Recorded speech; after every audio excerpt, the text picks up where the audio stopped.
Bueno, muchachos, como comentamos, este ejemplo va a ser para que sirva de base en nuestro cálculo de conversiones y de operaciones aritméticas entre distintos o diferentes sistemas de numeración.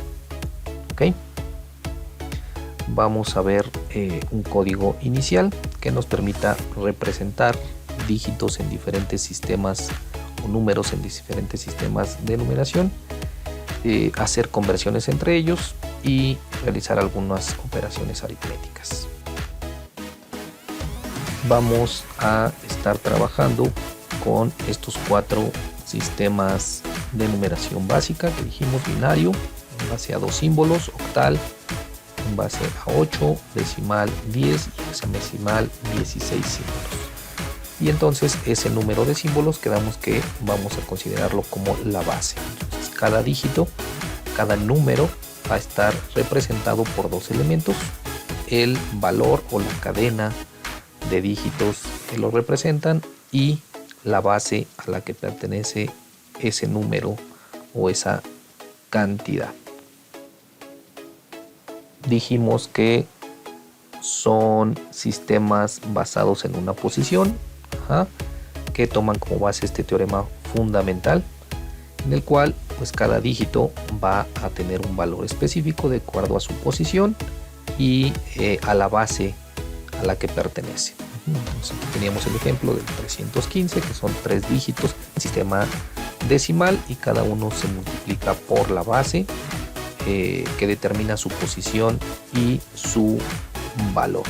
De igual manera, en el sistema binario, pues aquí hay una cadena de dígitos binarios que también tienen un valor de acuerdo a la posición y a la base que están utilizando. Entonces vamos a ver cómo representar estos elementos dentro de un programa. Vamos a trabajar con Eclipse. Habría muchas maneras para resolver este pequeño problema. Yo opté por este diseño, en el cual pues vamos a tener nuestra clase principal para ejecución de algunas pruebas. Creé un paquete donde vamos a representar ese modelo de número que está compuesto por 2 elementos. Creé un paquete donde estarían las clases encargadas de hacer las conversiones entre sistemas numéricos. En este caso solo tengo la clase que hace el trabajo de binario y decimal, tanto para convertir un número decimal a binario como un número binario a decimal. Y aquí pues se tendrían que ir agregando diferentes clases para los pares de sistemas numéricos, y también agregué, aunque no está por el momento, un paquete para las clases en las cuales podremos hacer las operaciones aritméticas básicas con sistemas de numeración distintos. En la clase básica, la clase de nuestra representación de cada uno de los números, pues está la clase number, que se duplica el nombre con una clase que ya tiene Java, pero ese no es problema, ¿no? Entonces, nuestra declaración de código normalmente se divide en 3 secciones: la declaración como tal de la clase o de la interfaz, con un encabezado específico; la declaración de los atributos, que puede incluir constantes, variables de clase y variables de instancia; y la declaración de métodos, que son todas las tareas que podemos programar. Es importante poner un comentario inicial donde digamos cuál es el objetivo de esta clase y cuál es su funcionamiento básico, para qué la queremos, y los datos de creación, al menos estos 2, el autor y la versión de código. Esto para futuras modificaciones pues podamos tener un control de versiones. Bueno, entonces tenemos la clase número. Decíamos que cada número se va a representar por 2 elementos. Uno es el valor como tal, el conjunto de dígitos, la cadena que lo va a representar, y la base a la que pertenece: binario, octal, decimal, hexadecimal. En este caso el valor está puesto como una cadena de tipo string, debido a que En el caso de los valores hexadecimales, pues tenemos también letras, además de los números o los dígitos decimales. Por lo tanto, pues necesitamos almacenarlos de esta manera. Y para las conversiones, pues también ya vimos que algunos procesos se hacen dígito a dígito, entonces es más fácil de manejarlos a partir de como si fueran una cadena de texto. En el caso de la declaración de métodos, pues igual a su vez se divide normalmente en 3 secciones: la declaración de constructores, la declaración de getters y setters, o también llamados manejadores o accesores, y los métodos específicos de la clase. Bueno, en este caso declaramos 2 constructores. Recuerden que el objetivo de un constructor es inicializar los atributos de la clase. Entonces, en este caso, un constructor por defecto que inicializa el valor en 0 y supondremos que será un número base 10, un número decimal 0, ¿no? Para que no tenga ningún valor que pueda afectar. Y tendremos un segundo constructor en el cual yo puedo dar una cadena, un valor específico con la base a la que pertenece ese valor. ¿Okay? Como tenemos un par de atributos, pues tengo que tener el método get y set de cada uno de ellos para obtener el valor y asignar un nuevo valor, para obtener en qué base está mi número o asignarle una nueva base a ese número. ¿Vale? Entonces con esto podemos manipular estas variables que se recomienda sean declaradas de manera privada para que no puedan ser manipuladas en el exterior, solamente dentro de la clase. Y es por eso que requerimos tener nuestros métodos set y get para poder interactuar con esos atributos de la clase, ¿no? Dentro de los métodos específicos, pues aquí en esta solución supuse que el número por sí solo no hace ninguna operación. Él no se encarga o no es responsable de hacer operaciones con su cantidad.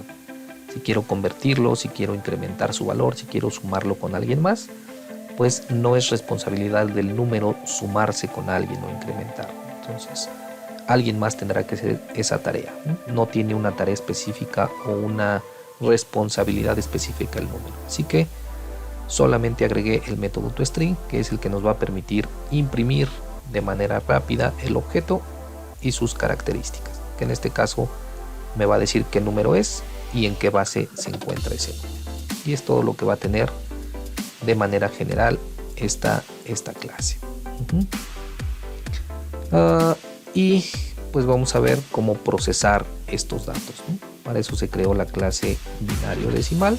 Entonces nos dice que su objetivo principal es esto: poder realizar conversiones de binario a decimal y viceversa. ¿Okay? Con la condición de que se deben validar las entradas antes de realizar la operación. Esto quiere decir validar que el número binario sí sea binario antes de tratar de convertirlo a decimal, o al revés, ¿no? Que el número decimal sí tenga el formato correcto antes de intentar convertirlo a un número binario. Y entonces para eso pues declaramos una variable booleana que va a decirnos si el número a entrar es válida o no, y a partir de eso decidir si puedo realizar la operación o la conversión que están solicitando. Por defecto se inicializa esa variable válido en falso, dado que no tenemos datos para poderlo determinar de otra manera. Para la validación agregué un método que me dice si el dígito o el valor, el número ingresado es binario o no. Entonces decíamos que el número va a ser ingresado como si fuera una cadena, y lo único que hago aquí es validar carácter por carácter de esa cadena si son ceros y unos. ¿Okay? Si cualquiera de los caracteres es diferente de 0 o 1, pues automáticamente le digo que retorne un falso para decir que no es un dígito binario. Si encuentra un carácter especial, un espacio, una letra, un número diferente de 0 o 1, pues dirá no es un número binario, ¿no? Y agrego un comentario aquí de la etiqueta de tipo todo, en la cual pues queda pendiente la validación de si es un número decimal o no. ¿Okay? Entonces sería una lógica similar a esta. Hay varias formas de validar. Lo más sencillo es usar expresiones regulares, pero esta sería una forma rápida de validar una cadena, ¿no? Podríamos hacer algo muy similar con el decimal, solamente agregando otras comparaciones ahí. Bueno, tengo los métodos, pues ya una vez que se valide, pues tengo los métodos para convertir a decimal, para convertir a binario. Entonces vamos a ver cómo se realizan estas conversiones. Pues como vimos en clase, la conversión binario a decimal es muy simple. Yo tomo una cadena de ceros y unos que representan un número binario y a través de su posición tiene una longitud 0 a n de acuerdo al de tamaño n, en este caso es 6, y de acuerdo al teorema fundamental pues va desde 0 hasta n-1 o desde n-1 hasta 0, viéndolo de izquierda a derecha.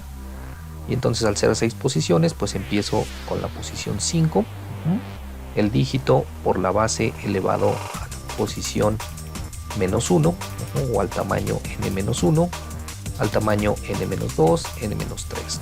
Y entonces sería 1 por 2 a la potencia 5, 0 que es nuestro siguiente dígito por 0 por 2 a la potencia 4, 0 por 2 a la potencia 3, 1 por 2 a la potencia 2, a la 1 y a la 0. ¿Vale? Se desarrollan las potencias o se calculan las potencias de 2, se hace la multiplicación y se suman todos los dígitos. Y eso nos da el número decimal. Entonces solamente es convertir este proceso a código. ¿Cómo hacemos eso, muchachos? Pues sencillo.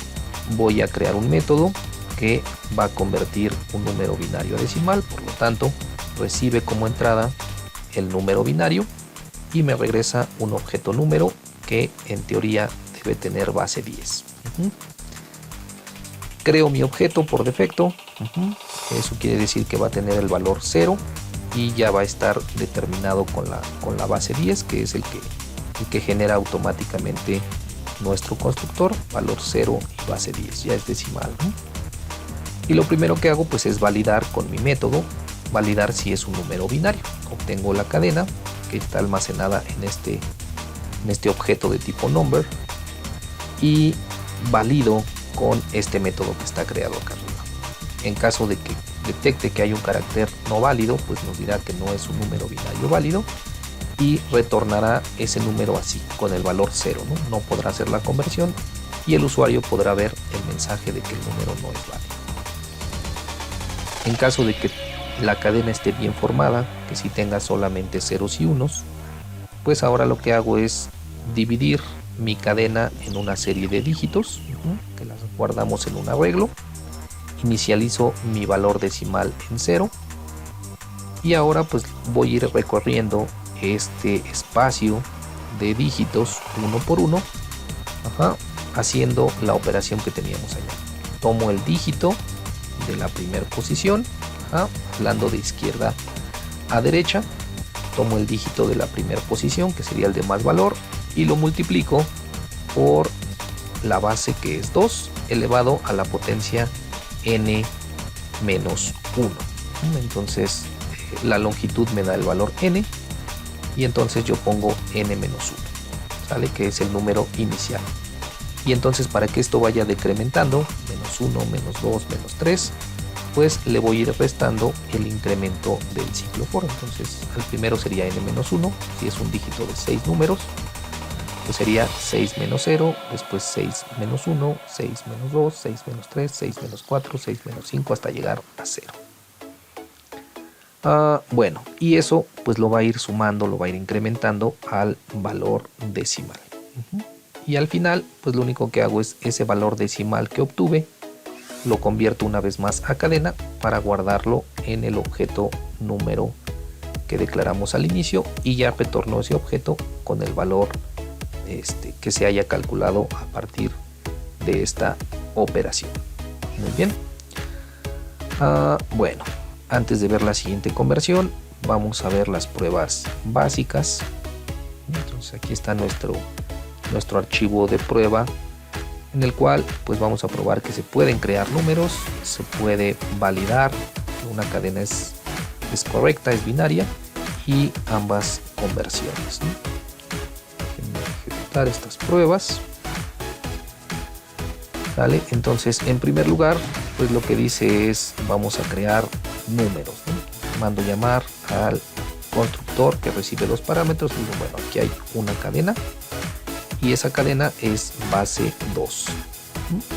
Imprimo y me dice el mensaje que configuramos, ¿no? El número es 11001 y es base 2.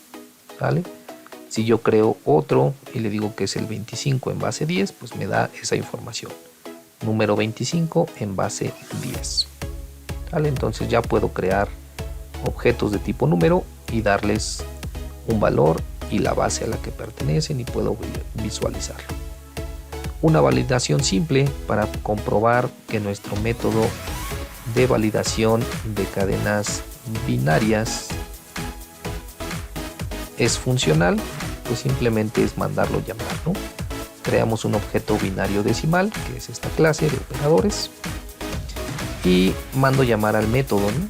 Mando llamar al método es binario con esta cadena y me dice si retorna verdadero, pues voy a imprimir el mensaje válido, si no, voy a imprimir el mensaje no válido. Entonces vean, para esta cadena me dice que el mensaje sí es válido o sí es una cadena válida.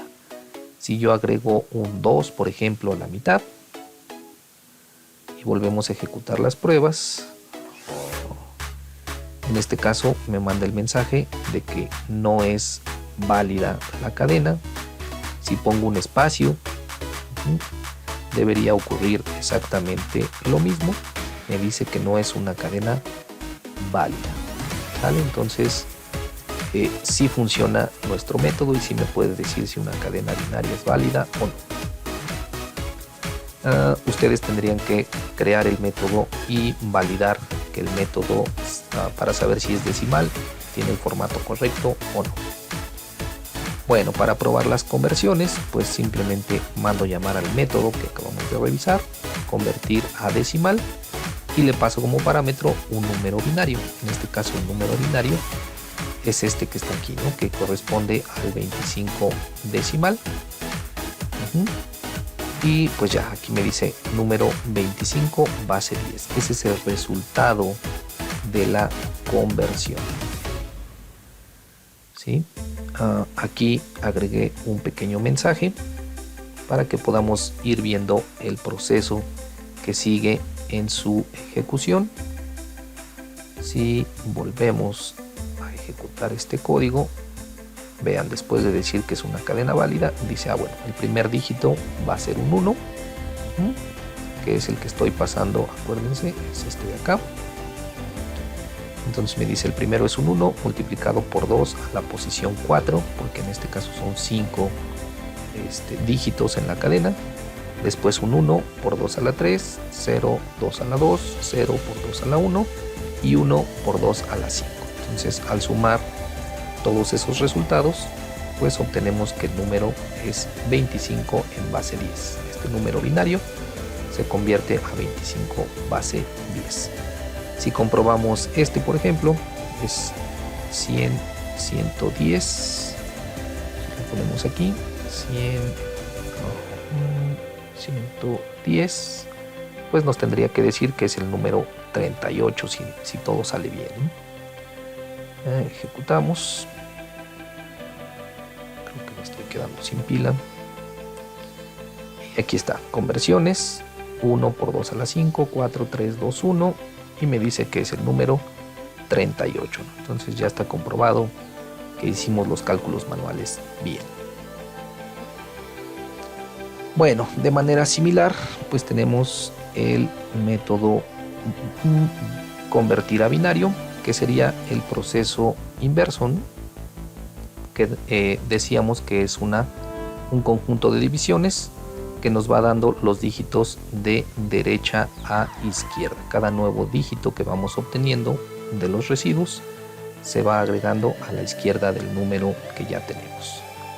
Entonces es lo que hace aquí. crea un número, recibe un número decimal, crea un número binario, número base 2 que inicia en 0.